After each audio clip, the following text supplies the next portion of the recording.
Lately, it seems that pretty much all the best StarCraft 2 players have been practicing their off races. But for some reason, I expected this man to stick around with Zerg. It just seems to me that it fits his playstyle the best.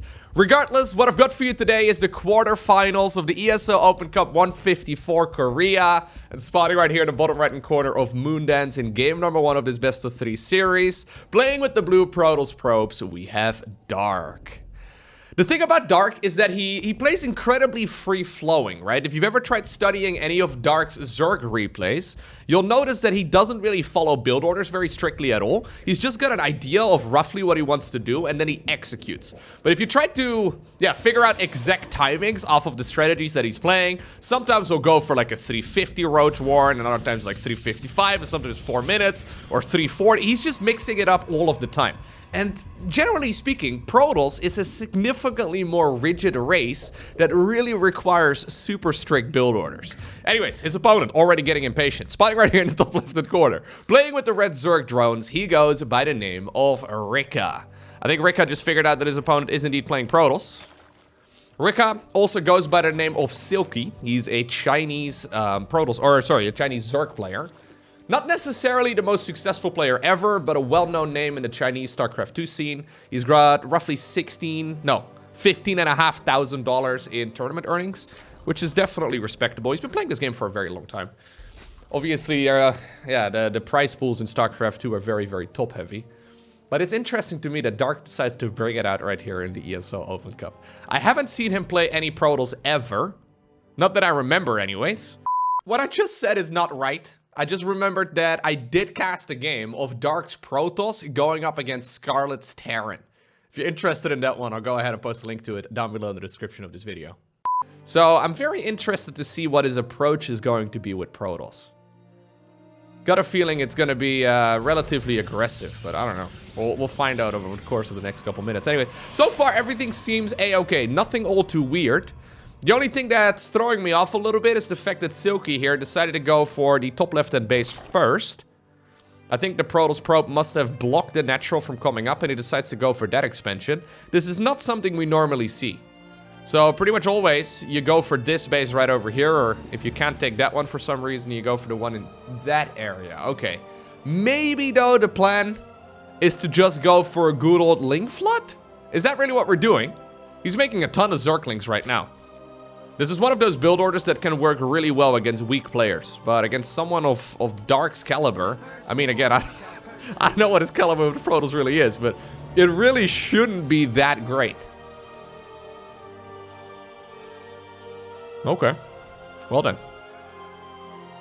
Is this something that Dark is going to pick up on? He will see Lings leaving the base right here on the left side. That's pretty much all he needs to know, I believe. He hasn't seen the drones, of course. But Rikka is planning on winning this game as soon as possible. Obviously, you can mineral walk through that adept. So what Dark really needs to do is, completely wall this off. He still does not know right now, but I think he obviously knows Zerg builders very well, right? So he's probably got a good feeling about what he can expect. And he does, as a matter of fact, complete this wall off over here. But the drone still mineral walked through that one adept. At the very least, they're going to be able to get a good wraparound, but very quick recall there as well by Dark, although he recalled towards the main base. He didn't have enough energy right there on the Nexus and the natural here. Maybe a small mistake, but he's going to get energy right here for a battery overcharge before too long. Link speed at this point is finished. One of the gateways goes down, but at the very least, the cybernetics core is still around. There's the battery overcharge. He's now going to use it to keep all of those structures alive for as long as possible. A little bit of drone drilling going on as well, but Rikka, he's really not getting anything done here whatsoever. Yeah. Can you really make the walk of shame all the way back home? I don't think so. That's game over. Yep, GG. Or as Rikka says, GGG. Wait, Dark changed his skin? Wait. Dark changed his Nexus skin in game 2? Well then. That's... okay. He just sent the... You could have just shift queued that probe, no? That really wasn't a reason to send 2 workers, Dark. Unless you really want to desperately long distance mine this one right over here. Okay. I have no idea how practiced Dark is playing Protoss. Yeah, so the nice thing on Inside and Out is even when you go for the pylon, you can still actually block the Zerg's natural quite nicely. Rikka is going to be forced to take the third hatchery here. Okay. So, are we going to see any aggression coming out of the Zerg player once again? Because honestly, Dark's crisis management there was pretty much perfect. I don't think cheesing someone of this caliber is a great idea. Even if you know that they're playing their off races and they might not feel that comfortable, I don't overall think it's a great idea. Because if there's one thing that all of the top-level StarCraft 2 players are really good at, it's that crisis management, right? It's dealing with stressful situations and trying to keep your head clear. Like, you cannot go very far in StarCraft 2 if you're not very good at that at this level. So, yeah. Dark looked at it, he knew exactly what to expect. He had that probe in the wall off in the previous game, and he just absolutely nailed that defense. There's a reason why we don't usually see link floods at the top level of StarCraft 2. I mean, obviously the margin for error, right? So that's the thing, like whenever you go for a cheese, it's generally speaking significantly... Oh my god, sorry, I let go of my mouse. It's generally speaking significantly easier to execute the cheese than it is to defend against the cheese. And that's usually why a lot of players like to go for aggressive builds, because you can actually proceed and climb higher on the StarCraft 2 ladder than your skill level would actually, you know, be if you decide to play macro games instead. Anyhow, I don't think it's a great idea to cheese these top level players, but maybe I'm mistaken, who knows? Everything looks pretty normal here for Dark. Double gas in the main base. I imagine that's a 20 supply Nexus, 20 supply Cybercore as well. Warp gates together with the Adept over here. So yeah, it's gonna be a Twilight Council on the back of this too. Dark probably thinking about going for some Glyphed Adepts or something along those lines. A lot more Zerglings are once again coming up. Are we really gonna do the same build? No, we're not gonna do the same build twice in a row. We're doing something else cheesy. Okay. So that is a super quick Roach Warren. That is like a minute earlier than the most, you know, conventional defensive start. Is Dark going to be able to pick up on this? That's the main question. He does have one Adept already on the other side of the map. And he is now going to be able to shade straight into the opponent's main base. And this is a huge tell. Dark now sees the Roach Warren, and that is all he really needs. Honestly, I think you just give up on this. Yeah, I like this a lot. So Rikka decides to go for a lot of drones, and he cancels the Roach Warren as well. I honestly think that is the right call, because there's no way. Look at this. Already, Dark is preparing for an attack that is not coming. He's not really over-preparing, though. He's just doubling up on the pylons here. Okay, well... Never mind. I think he is over-preparing a little bit. But he is doubling up on the pylons. Now getting 3 shield batteries as well. Chrono boosting out the Warp Gate research, going for the Dark Shrine. That's a defensive Dark Shrine, if I'm not mistaken. I kind of like that, actually. But at this point, yeah, the attack is no longer coming. He's scouting around right now with the Shades. Sees a whole lot of nothing. Now it's a little bit funky, though, yeah. So he goes for Glaives, but he doesn't have a Robo facility, so no Warp Prism or anything. So the Dark Templar are going to... They're going to be able to come out anyways very soon, but he won't be able to very easily get them towards the other side of the map. So this is all, it's all a little bit shaky. Rikka here at the very least scouts the Dark Shrine, so that's really nice. Evo Chamber comes up. And I would love to see a lair. I think a lair is probably not a bad idea. He decides to go for Spore Crawlers. Triple Spore. I honestly think a lair probably would be a little bit more helpful, but... I guess he doesn't want to take any chances. Which is fair enough. Third Nexus comes up at a pretty quick timing here. Yeah, this is actually much faster than I expected it to come up, considering the early game right here for Dark, considering he made all of this. He's got so much stuff here in the natural already, but... There go the Dark Templar, alright. The Invisible Men. Not embarrassed to wear capes at all. They're splitting up now. They're in a bit of an argument. I actually like the fact that there's multiple Dark Templar skins in the game. Like, depending on... It's just RNG, right? Depending on whatever comes out of the gateway, you get a different unit sometimes. They're all very unmistakable Dark Templar, but looks kind of cool.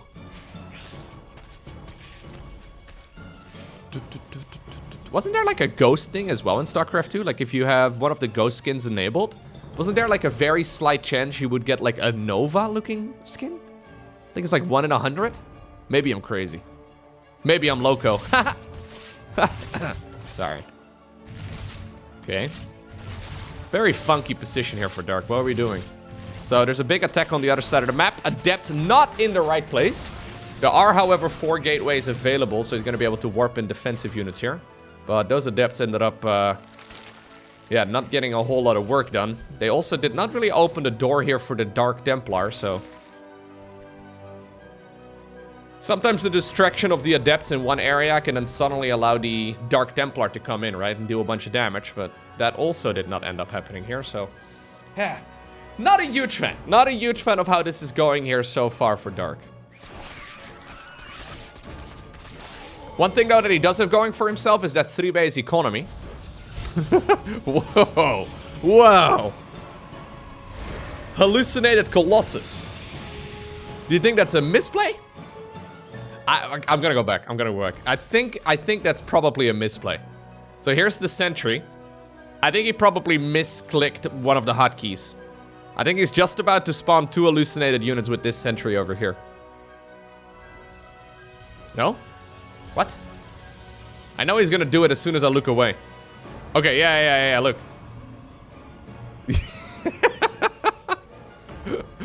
That's a proper Gold League move right there from Dark. Accidentally. I don't think that is intentional. I mean, there is, of course, a chance that the opponent is gonna scout. But you would have to know the scout timing very, very clearly.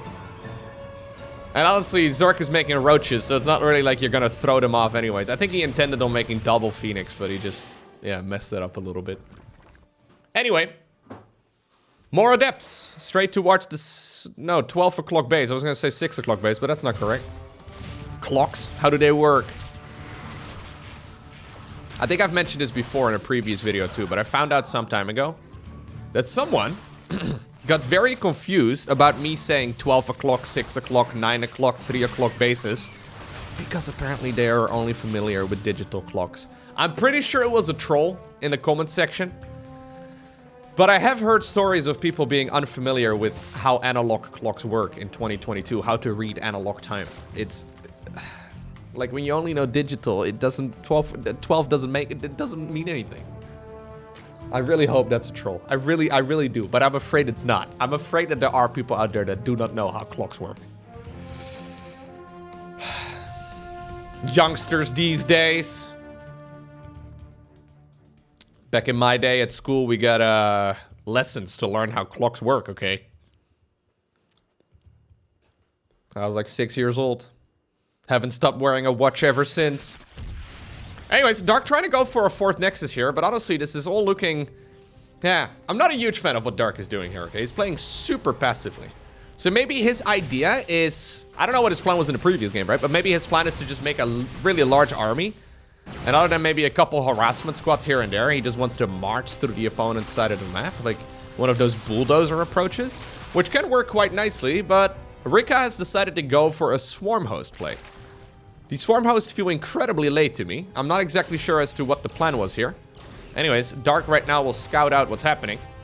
He keeps flying into the spore crawler though, so he doesn't actually find out what's happening.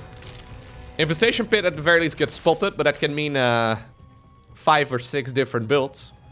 Swarm hosts at this point not spotted just yet, but once again, a couple adepts here being annoying. Templar Archives together with a Robo Bay coming up as well here. Again, questionable decision.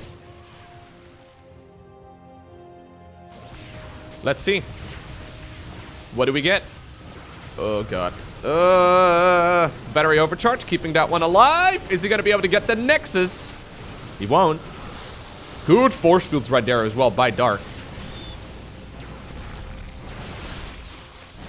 I mean, it's a little rough around the edges, but he's doing a fantastic job playing Protoss here. Oh. I say that right before he targeted one of his own stalkers. Okay, in my defense, I didn't know what the future was going to hold either, okay? Now we're going to blink Stalker Micro a little bit. Okay, not bad. No Observer up in the air, though, so that creep threat is not denied anywhere. Swarm hosts are still around. It's a shame he used the first Locust wave on the Nexus. against something that maybe works against weaker players, but there's the Observer, by the way. Yeah, so he's trying to be aggressive to hopefully trigger the Locust here. Rikka, though, a little bit too good for that. Okay. Do we have any force fields? Couple of them. Okay. Problem is, though, that Locusts are very, very scary, right? And yeah, Rikka is now starting to work his way through this Protoss base. While the Locusts are on cooldown, it's going to be difficult for him to get much done. But honestly, I wouldn't mind seeing more Swarm Hosts. 12 is kind of a conservative number, to be honest. I wouldn't mind seeing like 16. I think 16 is much better. Oh. Okay. Oh, good sniping on the Disruptors. They do not get their detonations in. I don't think Dark's MMR with Protoss is as good as, for example, Rainer's, guys. Nah, I've got a feeling Rainer's a little bit better at Protoss overall. Okay. Battery overcharge once again used, but this time around the Locust, well, they've already softened that Nexus up, right? So, yeah, now the Nexus falls easy peasy. Battery overcharge not enough to keep it around. There was a new expansion build here at the bottom of the map, so I think that's probably where those probes want to go next. But this is also a very vulnerable base. Dark still at 319 actions per minute, but I honestly don't know where he's spending it. Can we go to Dark's vision? Okay, this is Dark's vision. Canceling Disruptors, going Colossi. Oh my god, there's a lot of screen scrolling going on. Ooh, okay, I'm gonna stop it. Generally speaking, the best players in the world, when they play an efficient game of StarCraft 2, they do very little this. They do very little screen scrolling. It's all hotkeys and, yeah, efficient positioning of the camera. Dark having none of it, and now he's being cut off from his 4th base as well by a big Locust wave. Okay. So, okay, it's 4 base versus 2 base here. A little bit of damage is being done on the other side of the map. This Dark Templar here responsible for killing a queen. But I think that's about it. I mean, honestly, there's also one over here on the right side. That one is 11 kills to its name, so maybe not that... Yeah, maybe not that great. Dark still has a lot of probes, but he has got no mineral fields to mine. So, yeah. 4 mineral fields to the main base. 6 over here. No, 5 over here on the low ground. Come on, Rikka. Go, go, go, go, go. We gotta get those Locusts in. We need to be on top of the cooldowns. I think that's the only way in which you can lose this game right now as Zerg. Oh, well. That and not scouting at all. This is a completely wasted Locust wave. Take that, probe. Dark Templar over here getting still a couple more kills. Dark Templar on the right side of the map, I believe, got countered. Dark thinking about taking the Nexus here at the 6 o'clock position once again. The creep spread is looking really nice. Hive is coming up. What are we gonna do, Dark? Are we gonna sit behind our walls and hope for the best? That's the strategy. I mean, you can still go for the bulldozer approach, but that is obviously going to be an all-in. That should never work. Although Protoss, yeah, it's still going up against the Zerg army here that's incredibly supply dense. Right? So this is the entire army. This is like 200 supply. Well, 140 supply, I guess. Okay. Shield battery here, keeping that alive. Colossus, okay, does not fall. So this is not really an army that's going to be great against a really big Protoss ball, but Rikka going for a bunch of spine crawlers right now. Still concerned about Dark Templar. I don't think Dark Templar are your main concern here anymore.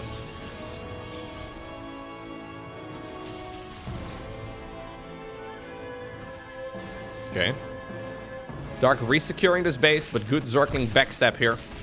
Going after the probes is actually not that smart. I think you want to go after the... Oh my god, that was a bloodbath. I think you want to go after the Nexus here instead.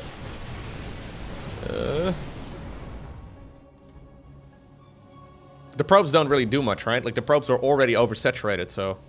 Nexus here would be much nicer. Now, this I love, though. 5 Vipers coming up. We're going for a Hydra Den, too. That Hydra Den is really mistimed. I'm not sure what it's lining up with. Maybe he wants to go for Lurkers eventually, but those are going to be very far behind. I think just Roach Ravager Viper is really good here. You can get rid of the Swarm Host if you really want to, but... They've only gotten about 50% of their value, though. I think they could have done a lot more in this game. Dark resecuring this third Nexus right now. Fair enough. As he now also goes for his third source of splash damage in the High Templar. Does he have Storm? No, he does not have Storm, so it's probably going to be Archons. Maybe feedback, actually. No, I think he's just getting it for feedback. He hasn't seen Vipers, I don't think, but he's expecting them. Okay, sorry. There's a Locust Wave over here in the natural. Disruptor's here sleeping on the job for... He doesn't have charge! Dark! It's only 100 minerals, 100 gas, my man. Swarmos here get caught on the right side of the map. That is really nice. Yeah, it is, by the way, gonna be lurkers. Okay. So these will just be denied.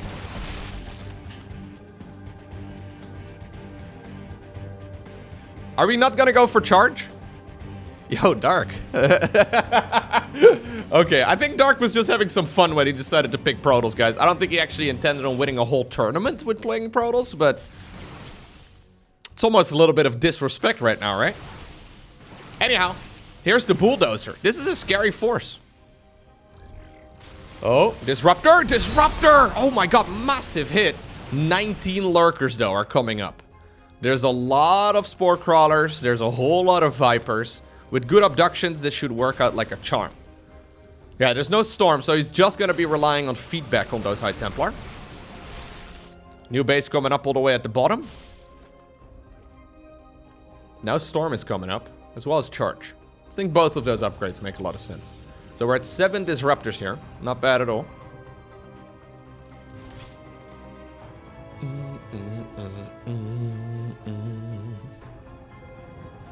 Rikka really wants to kill that one Observer up in the air. It's gonna be an expensive kill. Doesn't even get it. Okay. But what do you do against the Lurkers? You can jump on it, I guess, with Disruptors, right? Disruptors and High Templar can do decently well against Lurkers. I think he's got these on, I think this is one control group, and then this is another control group right over here. The Zealots will soon finish up their charge upgrade, so they're going to be able to run around a little bit quicker. Bit of a roach counter attack here, but this one probably not enough to kill the Nexus. Nope. Look how bad Colossi are against roaches. Actually impressively bad. Oh. Disruptors! Good start. That is a really good start. More Disruptors! Oh my god, feedbacks as well! Rapid firing on top of all of those Vipers, so all 5 Vipers completely shut down. Rikka now forced to back off once again. He doesn't have a lot of money, actually. Oh my god, no. Hold up. He doesn't have a lot of money. Dark may have just flipped this game upside down. Despite the fact that he was stuck on 2 bases for a long time there. Killing that big clump of roaches over here with a Purification Nova, and then, well, the Purification Novas that we saw just now in combination with the feedbacks. That was pretty sick. There's still a huge chunk of Zerg, though. But one more engagement like that, and this is going to look a hell of a lot better here for Dark. I mean, this is a scary unit, or a scary unit composition right here in the hands of one of the best Zerg microers.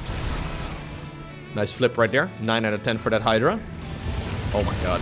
Oh, he's trying to abduct the Purification Nova activated Disruptors there, but he once more ends up losing a huge chunk. At the same time, there's a Zealot run-by in the natural too, while the main part of the Protoss army, okay, that was a little bit ambitious, decides to move all the way towards the third base here. Yeah, more Zealots coming in from the left side of the map. I mean, they're catching a lot of those Hydras as they pop out of their cocoons. Not bad at all. Speed upgrade coming up here as well momentarily. But already, yeah, Dark has vision here. So he's gonna roll some more bowling balls, and he grabs a couple more. Zealots in the main base being obnoxious, not being dealt with properly at all at the same time. Okay, a couple of the Lurkers are now tasked with getting rid of a few of those additional Zealots, but already in the main base, a ton of damage is being done. And I think that Rikka just threw the game. I mean, he was 4 bases with a maxed out army against 2 base Protoss with like 120 supply, if I recall correctly. With like 60 of that supply caught up in probes. And somehow, some way, like 8 minutes later, we find ourselves here.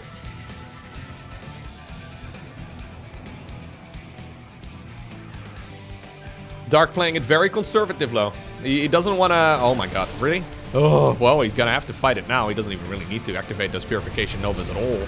That was... that was just for additional style points. In the end, it is Dark who obtains the victory over Rikka 2-0.